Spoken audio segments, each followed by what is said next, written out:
મિત્રો, આજની સવારની પ્રેમી સલામ. આજે આ વર્ષનો પ્રથમ દિવસ એટલે કે નવું વર્ષ. આજે પ્રભુએ આપણા જીવનની અંદર એક નવું વર્ષ, નવી કૃપા આપણા જીવનમાં બતાવી પ્રભુના નામને ધન્યવાદ આપીએ છીએ.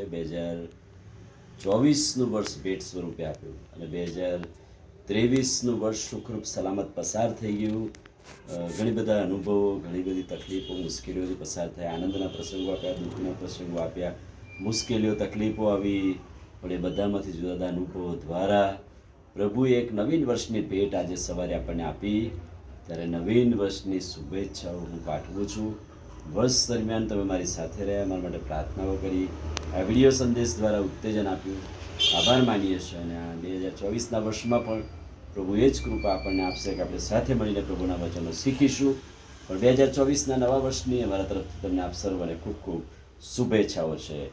યહોશુઆનું પુસ્તક તેનો 3જા અધ્યાયમાંથી 2-3 વચનો આપણે જોવા માંગીએ છીએ. 3જો અધ્યાય 4થું વચન: તો પણ તમારી ને તેની વચ્ચે સુમારે 2000 હાથનું અંતર રહે, તેની છેક પાસે ન જશો, જેથી જે માર્ગે થઈને તમારે ચાલવું તે તમે જાણો, કેમ કે અગાઉ એ માર્ગે તમે ગયા નથી. અગાઉ એ માર્ગે ગયા નથી, માટે જે માર્ગમાં થઈને તમારે ચાલવું જોઈએ એ માર્ગ તમારે જાણવો જોઈએ.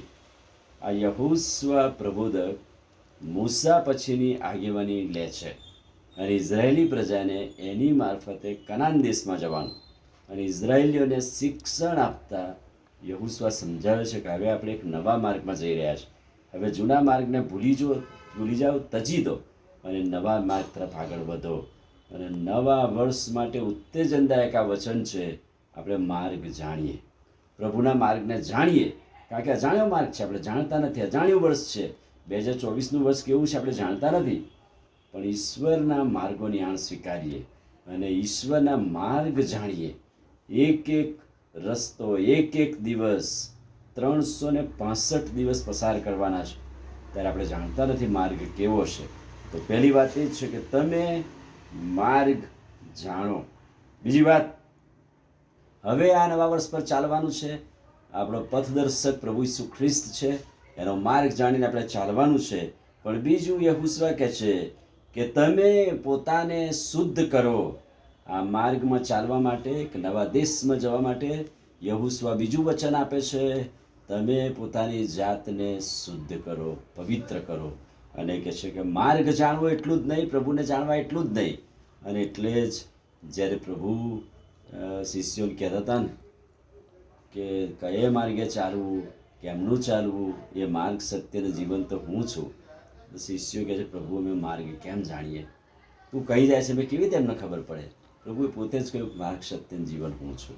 માર્ગ પ્રભુ છે અને પ્રભુના માર્ગમાં ચાલવા માટે બીજો નિર્ણય પોતાની જાતને શુદ્ધ કરવો, અને એ બહુ જરૂરી છે. ત્યાર પછી પ્રભુના વચન તરફ લક્ષ્ય રાખીએ.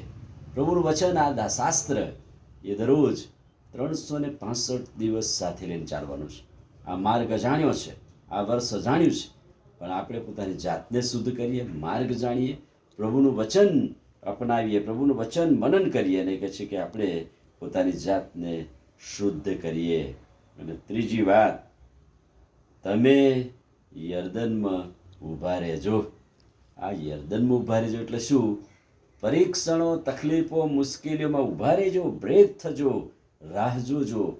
યર્દનમાં જઈને ઊભા રહેજો. પ્રભુ કેમ કરજો, પણ યર્દનમાં જઈને ઊભા તો રહેવું જ પડશે. તો પ્રભુ માર્ગ તૈયાર કરશે. તો નદીના, દરિયાના કે કાંઠાના 2 ભાગ કરી દે પ્રભુ. અને એટલે પરીક્ષણ સ્વરૂપી